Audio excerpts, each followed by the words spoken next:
Hello everyone, welcome you all once again on your own channel. और साथियों, आज के वीडियो में हम बात करने वाले हैं एक famous Indian writer Girish Karnad के बारे में। गिरीश कर्नाड की बात करें तो गिरीश कर्नाड अपने आप में एक कन्नड़ राइटर हैं। गिरीश कर्नाड का अगर कॉन्ट्रीब्यूशंस इंडियन लिटरेचर के अंदर देखा जाए तो वो लिटरेचर यानी साहित्य के बहुत बड़े एक लिटरेरी फिगर रहे हैं। थिएटर में उनका बहुत बड़ा कॉन्ट्रीब्यूशंस रहा है। रंगमंच को लेकर के उन्होंने काफ़ी अभिनय किए हैं नाटकों में। और सिनेमा यानी मूवीज़ जो हमारा बॉलीवुड है, उसके अंदर उन्होंने कई फ़िल्मों के अंदर महत्वपूर्ण किरदार निभाए हैं। जैसे आपने सलमान खान की एक था टाइगर देखी होगी, उसके अंदर भी ये मुख्य किरदार की भूमिका में आपको नज़र आए हैं। लाइफ स्पान की अगर इनकी बात करें तो 1938 से लेके 2019 तक का इनका क्या रहा है, लाइफ स्पान रहा है।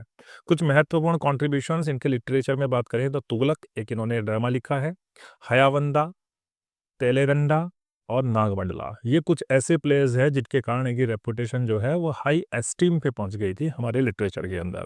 और इन्हीं लिटरेरी कॉन्ट्रीब्यूशंस को देखते हुए 1988 में जो हमारे इंडिया का हाईएस्ट लिटरेरी ऑनर है ज्ञानपीठ अवार्ड, उस अवार्ड से भी इनको नवाजा गया है। तो आप ये कह सकते हैं ये एक मल्टी टैलेंटेड फिगर थे, एक मल्टी टैलेंटेड पर्सनैलिटी थे। और कई क्षेत्रों में, ना केवल साहित्य में बल्कि इन्होंने थिएटर रंगमंच को लेकर के और सिनेमा जगत में भी एक अपनी अमिट छाप छोड़ी है। और आज के वीडियो में हम इन्हीं के एक प्ले नागमंडला की बात करने वाले हैं। ठीक है, नागमंडला की बात करने वाले हैं।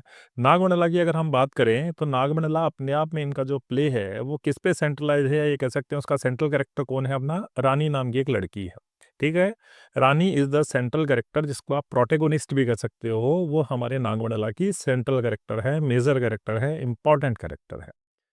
शुरू होती है जब स्टोरी तो हमें दिखाई देती है रानी की शादी। ठीक है, अब ध्यान रखिए, यहाँ से बात शुरू होती है।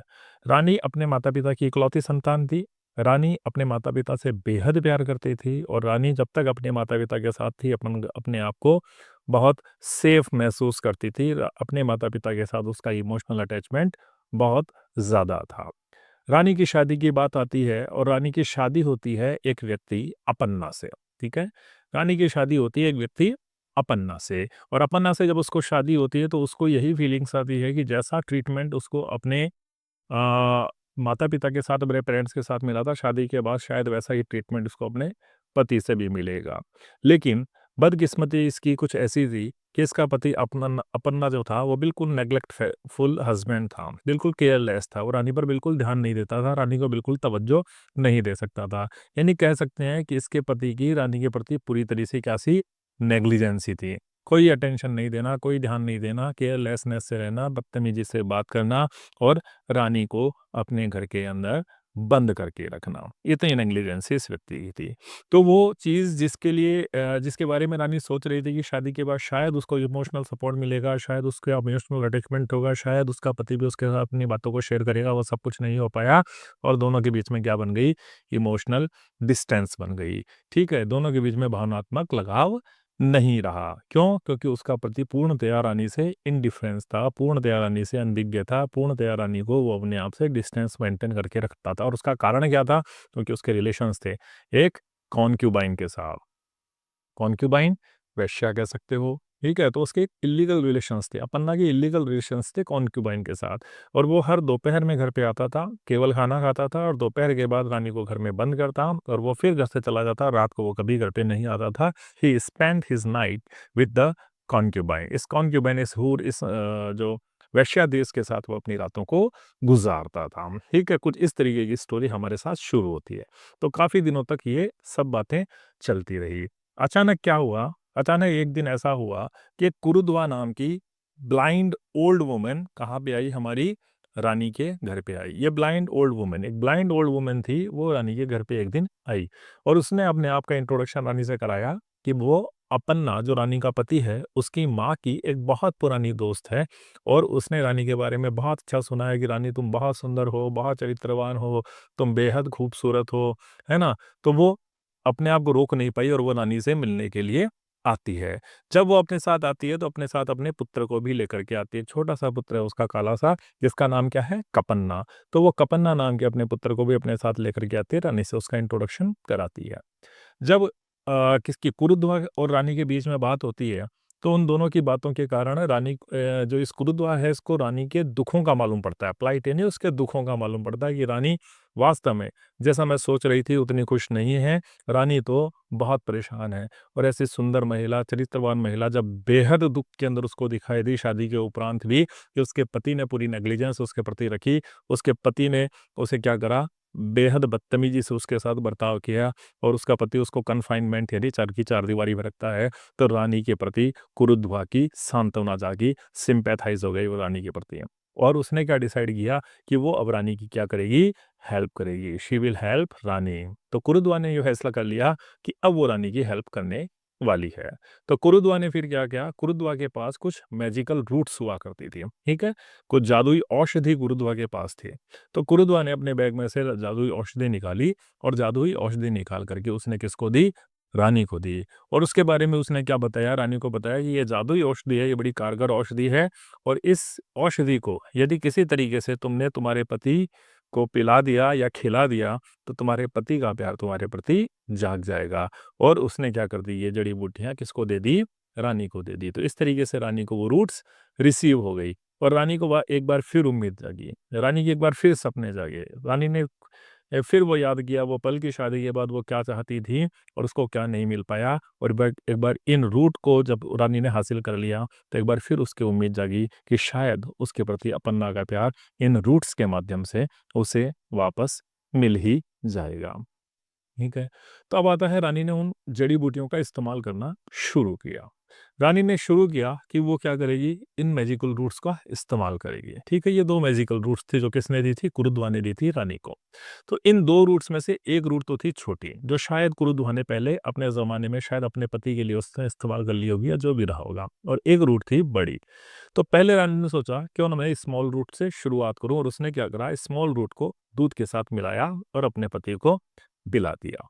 लेकिन बदकिस्मती ये रही कि स्मॉल रूट का क्या हुआ, कोई भी असर नहीं हुआ। स्मॉल रूट बिल्कुल क्या साबित हुई, बिल्कुल निरर्थक साबित हुई। उसके पति पर किसी भी प्रकार का कोई अफेक्शन या लव या प्यार रानी के प्रति नहीं जागा। तो रानी बड़ी हतोत्साहित हो गई। हतोत्साहित हो गई तो फिर उसने फैसला किया कि अब की बार मैं क्या करूँगी, ये बड़ी रूट दूँगी। ये बड़ी वाली जड़ को अब की बार मैं राजा को पिलाती हूँ। लेकिन ये दूध में ये डालना इतनी बड़ी जड़ को पॉसिबल नहीं था। तो रानी ने इसको क्या किया, इस टाइम मिक्स किया, किसके अंदर, एक करी के अंदर मिक्स किया, ठीक है? और करी के अंदर रानी ने जैसे ही इस जड़ी-बूटी को मिक्स किया तो क्या हो गया, करी का रंग बिल्कुल चेंज हो गया। करी कैसी हो गई? करी टर्न्स रेड, लाल कलर की वो करी हो गई। अब लाल कलर की जैसे ही वो करी हो गई, तो रानी हेजिटेट हो गई कि अपने पति को सर्व कैसे करूँ? क्योंकि उसे ये लगा कि एक तो मेरा पति पहले से ही नाराज़ है, और वो जब ये कड़ी देखेगा तो उसको शक हो जाएगा मेरे पति को कि मैंने ज़रूर इसके अंदर कुछ ना कुछ उसको मिलाया है, और हमारे रिश्ते जो आपस में पहले से ही ऐसे टेंस हैं, शायद और टेंस हो जाएँगे। शायद हम दोनों के बीच में और दूरियाँ बढ़ जाएगी और शायद हम दोनों के बीच में और तर्क-वितर्क होंगे। इसीलिए उसके हाथ कँप-कँपा रहे थे जब वो इस कड़ी को पति के सामने सर्व करने की भी सोच रही थी। तो अंत में उसने फैसला किया, और क्या फैसला किया कि मैं इस कड़ी को डिस्पोज़ कर दूँगी। ठीक है, इस करी को फेंक दूँगी और अपर्णा के सामने सर्व नहीं करूँगी, क्योंकि अपर्णा को यदि मालूम चल गया तो हमारे बीच की दूरियाँ तो और भी बढ़ जाएगी। तो उसने अपनी किचन की खिड़की से उस कढ़ाई को बाहर निकाला और बाहर की तरफ गिरा दिया। अब खिड़की के बाहर क्या थी, एक एंट हिल थी। ठीक है? जो कीड़ियों का घर होता है, उस कीड़ियों का घर था, और उस कीड़ियों के घर में कौन रहता था? एक किंग कोबरा रहता था, है ना? कीड़ियों के घर में एक किंग कोबरा रहता था। तो रानी ने जैसे ही वो कड़ी डाली, तो वो कड़ी सारी की सारी किसके अंदर चली गई? इस बिल में चली गई, जिनमें कीड़ियाँ रहती थी। एक्चुअली में कीड़ियाँ नहीं रहती थी, उसके अंदर कौन रहता था? साँप रहता था, और उस कोबरा ने वो कड़ी पी ली। और जैसे ही वो किंग कोबरा ने कड़ी पी ली, तो उस कड़ी का जो असर होना चाहिए था, रानी के प्रति प्रेम जागना, वो प्रेम किसमें जाग गया? इस किंग कोबरा में जाग गया। और किंग कोबरा को रानी से क्या हो गया? प्रेम हो गया, अट्रैक्शन हो गया। क्यों? Because of the effect of this कड़ी। इस कड़ी के रूप में उसका इफेक्ट हो गया। अब इसके प्रभाव क्या पड़ते हैं? प्रभाव क्या पड़ते हैं कि उसने सॉरी अपर्णा का एटीट्यूड रानी को थोड़ा-सा परिवर्तन दिखा, और रानी को ये लगा कि शायद अपर्णा उसका परिवर्तित हो गया है। अपर्णा जब भी रात को आता, तो रात को रानी के प्रति बड़ी काइंडनेस दिखाता, रात को रानी से बड़ा प्यार करता, रानी से बड़ी मीठी-मीठी बातें करता, रानी से अपनी बातों को शेयर करता। तो रानी समझ नहीं पाई ये हो क्या रहा है? क्योंकि एक्चुअली में होता क्या था कि रात को समय वो सांप, वो कोबरा था जो क्या करता था, अपना भेष बदलता था और अपन्ना के वेश में वो सांप जो था रात को रानी के पास में आता था और रानी से वो बड़ा प्यार जताता था, रानी से बड़ी मीठी बातें करता था। लेकिन वही अपन्ना दिन के समय में चेंज हो जाता था, क्योंकि सांप तो रात को आता था, रात को चला जाता था, और दिन में जो आता था वो मुख्य अपन्ना था, मेन अपन्ना था, जो रानी का वास्तविक पति था। और उसका बर्ताव अभी भी वैसा ही था जैसा कि पहले का था, और उसके बर्ताव में किसी भी तरीके का कोई परिवर्तन नहीं हुआ था। तो रानी को ये डबल एटीट्यूड समझ में नहीं आया, ये डबल स्टैंडर्ड अपने पति ये समझ में नहीं आया कि भई ये रात को आता है तब तो इसका मूड बहुत बढ़िया होता है। रात को तो ये मेरे से बहुत बढ़िया तरीके से बात करता है, रात को ये मेरे साथ बड़ा अपनी बातों को भी शेयर करता है और मेरी हर बात को ये पूछता भी है, और दिन जैसे ही होती है इसका व्यवहार पहले वाले जैसा हो जाता है। तो रानी के मन में कुछ डाउट्स जागे, और डाउट्स जागने का दूसरा कारण ये भी था कि एक दिन ऐसा भी हुआ कि अपन्ना क्या था, Appanna used to lock her wife Rani inside the house, और जब वो बाहर से आता था वो ताला लगा करके जाता था। ठीक है। अब अपन्ना को ये मालूम पड़ा कि जैसे ही रानी कुरुद्वा से मिली है तो वो नहीं चाहता था कि रानी किसी से भी मिले, इसीलिए उसने रानी के अपने ही घर में एक कुत्ता पाल लिया, और वो कुत्ता इस निगरानी को करने के लिए था कि रानी घर से बाहर ना निकले। तो एक दिन क्या हुआ कि वो सांप आ रहा था, कोबरा आ रहा था, और उस कुत्ते ने देख लिया। जब उस कुत्ते ने उस सांप को देख लिया तो सांप में और उस कुत्ते में बढ़िया वाली लड़ाई हुई, और बहुत देर तक लड़ाई हुई, और अंत में सांप ने उस कुत्ते को मार दिया। अब वो सांप जब अपन्ना के वेश में किसके पास पहुंचा, रानी के पास पहुंचा, तो उसके चेहरे पर कई जगह शरीर पर जगह जगह उसके घाव थे। अब रानी ने जब उसके घाव देखे तो रानी ने सोचा मैं इसके मरहम लगा देती हूँ, बाम लगा देती हूँ। तो रानी ने पूरे कमरे में सर्च आउट किया, बाम को ढूंढ रही थी, और ढूंढते ढूंढते वो एक जगह पर पहुंची जहां पर मिरर लगा हुआ था, शीशा लगा हुआ था। और जब उसने शीशे में देखा तो उसको उस जिसे वो अपन्ना समझ रही थी, एक्चुअली में उसका रियल फिगर नजर आया, और उसको शीशे में वो सांप दिखाई दिया, और रानी एकदम से डर गई, सकपका गई। फिर वो जो कोबरा था अपन्ना के वेश में, उसने रानी को कई तर्क दिए, और रानी को ये लगा कि शायद वो एक ड्रीम में है, शायद वो एक सपना देख रही थी, ऐसा कुछ भी नहीं है। तो रानी के मन में डाउट्स तो क्रिएट हो गए थे, ये क्या है, मेरा पति दिन में आता है इसका मूड अलग रहता है, रात को आता है इसका मूड अलग रहता है, क्या होता है, समझ में नहीं आए। फिर अचानक एक दिन ऐसा आया कि रानी प्रेग्नेंट हो गई। ठीक है। अचानक ऐसा दिन आया कि रानी प्रेग्नेंट हो गई, और प्रेग्नेंट जब भी महिला हो जाती है तो बड़ी खुश होती है, उसको लगता है कि शायद अब उसके पति के एटीट्यूड में चेंज होगा। तो रानी ने बड़ी खुशी से ये बात अपने पति को बताई। किसको बताई? अपन्ना को बताई। अपन्ना से ये न्यूज़ उसने शेयर करी। लेकिन अपन्ना जो अभी तक ये सोचता था कि उसने अभी तक कोई मैरिटल रिलेशंस रखे ही नहीं है अपनी पत्नी से, उसने अभी तक फिजिकल कनेक्शन अपनी पत्नी से किया ही नहीं है, जैसे ही उसने क्या सुनी, ये न्यूज़ सुनी, उसके उसके सारा आपा उसने अपने आप पे खो दिया, और वो बड़ा गुस्से में आग बबूला हो गया, और बड़े फ़ियरफुल रिएक्शंस उसने दिए, और उसको ये न्यूज़ कैसे लगी, बिल्कुल शॉकिंग न्यूज़ लगी कि ये कैसे हो सकता है? आज तक मैं रानी के साथ कभी सोया नहीं हूँ, आज तक हमने फिज़िकल टच एक-दूसरे को किया नहीं है। किस तरीके से ये इसके बच्चा हो सकता है? तो फिर उसने क्या करे, अपन्ना ने रानी पर आरोप लगाए। अपन्ना ने रानी को चरित्रहीन कहा, अपन्ना ने रानी के ऊपर एक्स्ट्रा मैरिटल अफेयर्स के आरोप लगाए, और रानी को क्या कहा उसने, इनफाइडल कहा, बेवफ़ा कहा कि तूने अपनी शादी या तेरे पति के अतिरिक्त किसी और से संबंध बनाए, जिस कारण से तेरा ये बच्चा हुआ है। जब रानी ने फ़र्मली इस बात का विरोध किया, रानी ने कहा नहीं, इस बच्चे के पिता तो तुम ही हो, और ये बच्चा तुम्हारा ही है। तो अपर्णा ने कहा तुम ऐसे नहीं मानोगी। Then Aparna took this case to the panchayat, village panchayat है ना, गाँव की पंचायत में वो इसको इसको लेकर के चला गया, और उसने ये सारा फैसला किस पे छोड़ दिया, जो पंच थे गाँव के, उनके ऊपर अपर्णा ने ये फैसला छोड़ दिया। एक्यूज़ेशन राइज़ हुए, आरोप लगाए गए।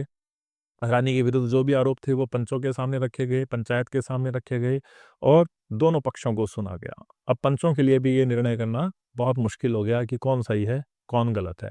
तो पंचों ने क्या करा, उस गाँव की पंचायत ने एक ऑर्डिल ऑर्डिल यानी अग्नि परीक्षा लेनी चाहिए। उसने कहा इस गाँव का नियम है, अग्नि परीक्षा है। अग्नि परीक्षा में क्या होता है कि आपको साँप को हाथ में लेना होता है, और साँप को हाथ में लेकर के अपनी बात कहनी होती है। अगर उस सांप ने आपको काट लिया या डस लिया या किसी प्रकार का नुकसान उस सांप ने पहुँचाया, इसका मतलब आप झूठ बोल रहे थे। सपना सांप ने अगर आपको नुकसान नहीं पहुँचाया, इसका मतलब आप हकीकत में सही बात कर रहे थे। तो रानी ने इस चैलेंज को क्या करा, एक्सेप्ट करा। रानी ने भी इस चैलेंज को एक्सेप्ट करा कि ठीक है, मैं ये चैलेंज लेने के लिए बिल्कुल तैयार हूँ। रानी ने क्या करा, उसी बिल में वापस हाथ डाला और उस सांप को अपने हाथ में उठा लिया। कौन? वही किंग कोबरा। ठीक है, उस बिल में वही किंग कोबरा था। रानी ने फिर उस किंग कोबरा को अपने हाथ में ले लिया। अब जैसे ही रानी ने उस किंग कोबरा को अपने हाथ में लिया, तो कोबरा तो रानी से प्यार करता था, उसको नुकसान कैसे पहुँचा सकता था? तो उस किंग कोबरा ने क्या करा, because of the love towards the Rani, रानी के प्रति उसके प्यार के कारण उस किंग कोबरा ने अपने आप को एक हार के रूप में रानी के गले पे लपेट लिया। जैसे शिव होता है, शिव जी के गले में जो साँप लपेटा रहता है ना, ठीक उसी प्रकार से उसने अपने आप को रानी के गले के चारों तरफ एक गारलैंड, एक हार के रूप में लपेट लिया। तो सभी सरपंचों के सामने, सभी पंचायत के सामने क्या हुई, रानी की इनोसेंस प्रूव हो गई, ये रानी बिल्कुल निर्दोष है। रानी जो कह रही है वो बात बिल्कुल सही है। और जब साँप इस तरीके से हार के रूप में रानी के गलों के चारों ओर लिपटा रहा, तो पूरे गाँव वालों को उस रानी में दैवीय स्वरूप नज़र आया, एक गॉडेस का स्वरूप नज़र आया, और सभी ने सम्मान से, रिवरेंड यानी सम्मान से उस रानी के सामने सिर झुकाया। जब रानी को इस अग्नि परीक्षा को देते हुए उस अपन्ना ने देखा, तो अपन्ना का हृदय भी द्रवित हो गया, और उस अपन्ना ने रानी को प्लस उस बच्चे को एक्सेप्ट कर लिया। तो अपन्ना ने क्या कर लिया, रानी को भी एक्सेप्ट कर लिया और अपने बच्चे को भी एक्सेप्ट कर लिया, और वो रानी के साथ में रहने लगा। अब दूसरी बात आती है उस नागास की। नागा वापस आया, ठीक है? वो कोबरा वापस आया, क्योंकि वो रानी से बेहद प्यार करता था। और जब वो वापस आया, रानी के रूम में गया, तो उसने देखा कि Rani is sleeping with Apanna, ठीक है? Rani is sleeping with Apanna, Apanna के साथ सो रही थी और अपने बच्चे के साथ में सो रही थी। अब साँप जो उससे बेहद प्यार करता था, उसको अपन्ना के साथ रानी का सोना बिल्कुल पसंद नहीं आया, and he became full of anger, पूरी तरह एंगर हो गया, फ्यूरी यानी गुस्से से भर गया। और उसने क्या करा, उसने एक बार सोचा कि मैं इस अपन्ना को मार डालूँ। लेकिन क्योंकि वो रानी से प्यार करता था, उसने अपने आप को रेस्ट्रेन करा, उसने अपने आप को रोका, क्योंकि वो रानी या रानी को किसी भी प्रकार का दुःख नहीं देना चाहता था। तो उसे याद आया कि प्रेम, प्रेम का नाम तो क्या होता है, समर्पण होता है। प्रेम जान लेने का नाम नहीं होता है, प्रेम तो जान दे देने का नाम होता है। तो नागा छोटे से कोबरा के अंदर तब्दील हो गया। नागा छोटे से कोबरा के अंदर तब्दील हो गया, और रानी के बालों के साथ उसने अपने आप को भी रानी के बालों में ही छुपा दिया, और यहीं पे सस्पेंस आकर के क्रिएट हो जाता है। ठीक है, यहाँ पे कहानी लास्ट एंडिंग पे पहुंचती है। अब यहाँ से आगे का जो पार्ट है, that is the confusing part, क्योंकि इसकी एक एंडिंग नहीं है, इसकी दो एंडिंग है, या मल्टीपल एंडिंग इसकी है, लेकिन बेसिकली हम दो एंडिंग इसकी मान के चलते हैं, because it is left upon the audience, audience पे, क्योंकि क्या था, प्ले है, प्ले ऑडियंस पे छोड़ दिया गया कि ऑडियंस के बारे में क्या सोचती है। तो इसकी दो एंडिंग्स है, ठीक है, यहाँ तक सारी बात सही है, आगे देखना। पहली एंडिंग ये कहती है कि सुबह जब उठी रानी, तो रानी ने क्या करा, शी कॉम्ड हर हेयर, उसने अपनी कंघी करी अपने बालों पर, और जैसे ही उसने कंघी करी बालों पर, तो उसके कंघों में से वो निकल करके सांप नीचे जमीन पर आके गिर पड़ा, और वो मरा हुआ सांप था, लाइफलेस बॉडी उसमें सांप के देख के गिर पड़ा। तो रानी ने डिसाइड किया, भैया प्रॉपर फंडल, क्योंकि रानी को पता था वो नाग जो था, नाग का और उसका रिलेशन क्या था, ये रिविलेशन उसके सामने हो गया था। तो उसने कहा कि इसका प्रॉपर फंडल किया जाना चाहिए, इसका दाह संस्कार प्रॉपर होना चाहिए, और फिर रानी को ख्याल आया, और फिर उसने क्या करा, चुपचाप उस सांप को वापस अपनी जुल्फ़ों में लगा लिया, और वो सांप उसकी ही जुल्फ़ों में गायब हो गया, बाल बन के रह गया, यानी उसी में ही समावेशित होकर के रह गया। ठीक है, ये तो पहली एंडिंग है, जिसमें कुरुदवा मैड हो जाती है, क्योंकि उसका जो बेटा था वो मिल नहीं रहा है, वो बेटा कहाँ गया, जैसे ही वो कोबरा गायब हुआ, उसका वो बेटा भी गायब हो गया, कहाँ गया, कैसे गया, कौन था, कुछ पता नहीं है। ठीक है, यहाँ पे आके इसकी ये पहली एंडिंग होती है, जहाँ पे रानी ने उस कोबरा को अपने बालों के अंदर छुपा लिया है, और वो बाल जो है, वो सांप जो है, छोटा कोबरा, वो बालों में लुप्त हो गया है, ये गुम हो गया है। ये तो पहली एंडिंग है, जो ये बताती है आपको कि प्यार किसका नाम है, प्यार जान लेने का नाम नहीं है, प्यार में जान ली नहीं जाती है, बल्कि प्यार में जान दे दी जाती है, and it has been proven by the cobras death, death के बाद कोबरा की प्रूव हो गया। दूसरी एंडिंग इसकी ये कहती है कि अल्पना को शक हो गया, ठीक है, अपन्ना को शक हो गया कि कोई ना कोई रानी से मिलने के लिए रात को आता है। तो अपन्ना ने क्या करा, अपने आप को उस कमरे में कहीं छुपा लिया, और जैसे ही कोबरा धीरे से छुपसा बच्चा बचाता उस कमरे के अंदर आया, अपन्ना ने धीरे से बाहर आया, और बड़ी बुरी तरीके से कोबरा के साथ उसकी लड़ाई हुई, और उस लड़ाई में उसने कोबरा को मार दिया। ठीक है, दूसरी एंडिंग आपकी ये कहती है। ठीक है, तो इस तरीके से आप पूरा अगर प्ले देखेंगे, तो पूरे के पूरे प्ले के अंदर आपको क्या नजर आएगा, फेमिनिस्ट पॉइंट ऑफ व्यू से इस प्ले को लिखा गया है, कि इसमें आपको एक पेट्रियार्कल सोसाइटी दिखाई देगी, इसके अंदर आपको क्या दिखाई देगा, द मेल डोमिनेंट सोसाइटी दिखाई देगी, जिसने महिलाओं को चार दीवारी के अंदर कैद रहने के लिए मजबूर कर दिया गया है। पंच दिखाई देंगे जिसके अंदर सभी मेल्स हैं और फीमेल को अग्नि परीक्षा देने के लिए मजबूर किया जा रहा है। तो इस तरीके से पूरी की पूरी story female point of view से लिखी गई है। तो इसमें से इंपॉर्टेंट जो लॉन्ग आंसर टाइप क्वेश्चंस आपके बनते हैं वो बनते हैं Nagamandala as a feminist play, आप इसको याद कर सकते हैं। रानी का करेक्टर स्केच, इसको भी याद कर सकते हैं। और तीसरा समरी ऑफ द प्ले, अगर आप याद करेंगे तो वो भी आपके लिए काफ़ी बेनिफिशियल होगी। I think all the doubts regarding this play has been clear. Thanks for watching. Keep liking, commenting, sharing and subscribing. देखने के लिए बहुत बहुत धन्यवाद। Meet you soon in the next video. तब तक के लिए धन्यवाद। Thank you.